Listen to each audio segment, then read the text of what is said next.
શા માટે કોઈ પણ વ્યક્તિએ આ બુક વાંચવી જોઈએ? Sapiens the brief history of mankind by Yuval Noah Harari. માણસ જાતિના ઇતિહાસ ઉપર લખાયેલી આ સર્વોચ્ચ બુક છે અને વિશ્વના ખૂબ જ સક્સેસફુલ માણસોએ વખાણેલી આ બુક છે કે શા માટે આપણે કોઈ પણ ઇતિહાસ વાંચવો જોઈએ. તો લેખક એવું કહે છે આમાં કે ઇતિહાસ વાંચવાથી આપણે ફિઝિક્સ અને ઇકોનોમિક્સની જેમ કોઈ સમીકરણો આપીને ભવિષ્યવાણી કોઈ નહીં કરી શકીએ, પણ અત્યારે આપણે શા માટે સિચ્યુએશનમાં જીવીએ છીએ તેના માટેના ચોક્કસ કારણો આપણને મળી શકે છે.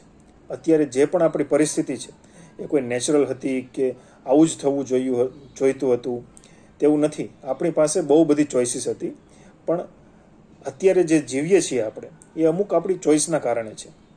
એમાં ઓથરે એક નાનકડું એવું એક્ઝામ્પલ લીધું છે કે શા માટે યુરોપિયન પ્રજા સાઉથ આફ્રિકાને કોન્કર કરી શકી, કે શા માટે બ્રિટન કે પૂરા વિશ્વ ઉપર લગભગ વિશ્વના બધા જ દેશો ઉપર પોતાનો ઝંડો ફરકાવી શકી. તો આ બધા રીઝન જાણવા માટે આપણે બુક વાંચવી જોઈએ.